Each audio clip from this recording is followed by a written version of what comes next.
I asked you guys to send me your chess games so I can make videos about them, and this one did not disappoint. Let's hop into it. My subscriber's playing with the black pieces here, and we have knight coming out to c6, Nimzowitsch defense. Now, I always prefer, taking the center, or maybe playing a little Caro Kann, going for one of these, but, knight c6 and knight f6, And this from white actually isn't an inaccuracy a little bit, because you can play this move e6, and you can punish white for bringing the bishop out to this square when you play this e6, d5, because after the trade happens, the bishop's got to go back, and you can get some initiative here with like queen check and trade off the queen super early. Now the knight's moved twice, the bishop's moved twice, and you can make the bishop move another time and just get very quick development. You're going to castle and get the rook to the open file very early, and you're doing very well with great control over the center. But instead, black decides to play e5 right away. It's all right, and then bishop coming out to c5, and then f4 by white, which is a very aggressive move, weakening the dark squares a bit by the king, but trying to, put pressure on the center this way, and after castles, have the rook on the f-file. And castles by black, you can also play moves like d6, or taking this even, and then castling, trying to get your rook to the e-file. But, it's all right, just castles, and then d6, and f5, closing it all down. We have h6, a bit slow, but the center is closed, so nothing wrong with a slow move. And after bishop d2, black should do something like knight a5 and go for the bishop here. That's very annoying bishop, actually, staring at the king, so it's nice to get that out of the way. Or, take space on the queen side, or even jump the knight into the center of the board, but instead, black plays a bit passively here with knight e7. This is not great because you haven't even finished developing your pieces. You have much less space than your opponent, right? You're very cramped, and you're moving your pieces back, which is not really what you want to be doing here. With less space, you want to start trading pieces, right? But, moves the knight back in order to play d5, and the bishop gets kicked back. It's all right, because white played very slow and passive as well with this, like, a3 and bishop back.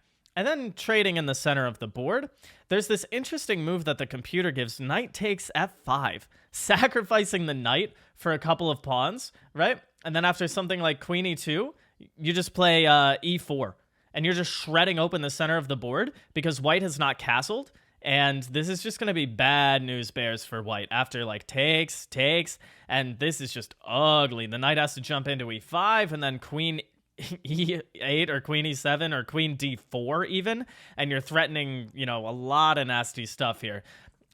That's a very interesting sacrifice, but instead trading in the center, and then this is just a bad move. See, here's the thing. When you push d5, you're weakening this pawn, right? This pawn is hanging. The knight can take if it wasn't for the bishop also hanging, right?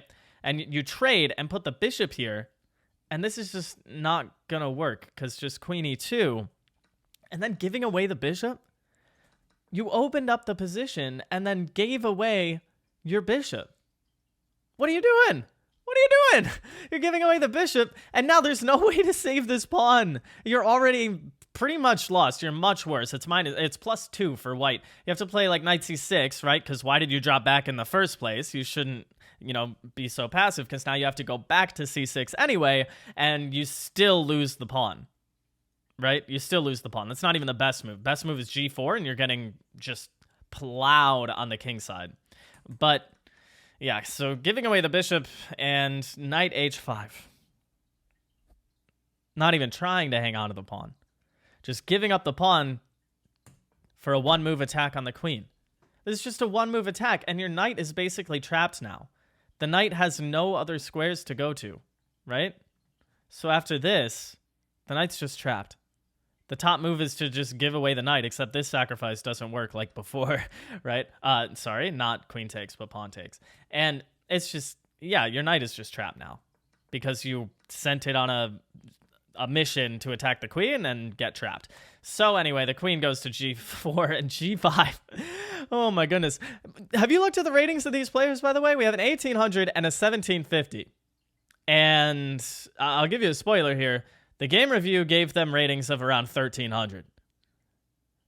And I mean, just look at it's +10 here on move 15. And also, both players have spent about a minute of their time. And this is just not going to work. But here's the thing. It's plus 10, right? And you see me getting closer to the microphone. White knows the laws of chess. Knows the laws. And if you see an opportunity to take on passant, then you have to take on passant and hang your queen. And now black is better. But it's only -1.5, and you're up an entire freaking queen. That is how bad the black position has been, because the bishops are staring here, and the king is getting just totally opened up. The knight that jumped in now is like pressuring as well. And a few moves later, you hang the bishop. You hang the bishop that took the queen. The bishop's under attack. You take the pawn back, but the bishop hangs. And now it's equal, and you're up a queen. You are up a queen, but you've never moved it. And these bishops are just killing you. It's insane. And the rook is open, and the knight is here, and you play this. H5, inviting the knight forward. And then king H8. You have to play king G7 here. You have to play king G7, right? But instead, king H8. And now when the knight takes here, it's check, right? And you have to move up, and then another check. And then you walk your king up into the center of the board. If you don't have to walk your king up to the center of the board, then I wouldn't do it, right? I mean, it says that the top move is king G5, but the fact that you have to do this in general is just not a good sign. You are up an entire queen, and you can't even move it because your king is being hunted by the minor pieces and the rooks. This is insane. We have king here, and the king gets hunted, and now it's a fork. Now you're losing even more material. Now you're only up 2 points of material. You went from being up an entire queen to only up 2 points of material, and now the rook gets to take on f7.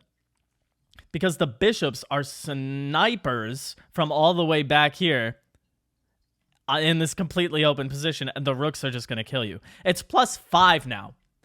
It's +5. The other rook comes in, and now you're basically getting mated. Queen here, check. The king's getting hunted. Check. Now, I don't know if your opponent did this on purpose to like try and continue hunting the king and trade off your pieces, but they did hang an exchange back, which is not good. Instead, they should play something like h3 to take away squares from the king and kind of weave a mating net. But instead, rook here, and you actually get some material back, but you march the king the wrong way. It's funny that you actually have to go king g3, right? And after this check, then go king h4, right? And then, yeah, bishop here and just king h5, and you're trying to survive here. But instead, after king h4 and bishop f6 check, you have to give up the queen. You have to, because otherwise you go here, and then this is mate, because the bishop... This is mate. So you have to sack the queen back. And now it's just... Your king is still getting hunted. Oh my goodness. Now here's the thing. You have somehow managed to go into an endgame where, it's minor piece and rook, but completely open position with the bishop for your opponent and 4 extra pawns, and you have no pawns. No pawns. Bishop f7, right? And your opponent blunders. Your opponent blunders the king marching up. And now you're threatening mate. So he has to walk the king. And now here, right, knight d3 is correct. And now it's mate in 2. This game is a pendulum, just going back and forth and back and forth. You hang, your opponent hangs the queen with en passant, right? When you were basically getting mated also. And so it went to your favor. And then you hung your bishop, and then an exchange, and then you had to sack the queen. And now it's back to being mate in 2 for you. This is crazy. You have to play king h2 to take away the g1 square. And then after, like, I don't know, anything, right? It's just rook f2 mate. There's no way to stop it. But instead, you go here. Why? Why? Why are you going back? The knight was taking away squares. Why are you going back? Just king here now. Yeah, you give a check, the king goes here, and now it's just a draw. It's a draw. With knight f2, it's going to be perpetual. It's going to be perpetual check. If you go here, yeah, knight d3, you defend the rook and kick the king back, and it's just going to be a draw. But instead, you take the pawn. You really think that when you're swarming the king like this, right? The knight, the rook, your king, you have to be either checkmating or giving perpetual check. And you take a pawn? They've still got 3 pawns. You're taking a pawn. Now white is better again. Now white is better. But you jump the knight back in and your opponent just gives the wrong checks and then moves the rook to g8 and hangs checkmate in 1 with rook d2. Rook d2 mate. The knight takes away these squares, right? The king and the rook. Oh my goodness. This game, man. Yeah, 1350 and 1450 for the game review for these 1800 players. My goodness. I don't know about you, but I feel like we all need to replenish our brain cells after watching that video. And one of the best ways to do that is by watching a Hikaru Magnus showdown. And I got a video right here that can do just that. All right, make sure you like and subscribe. Have a great day, guys.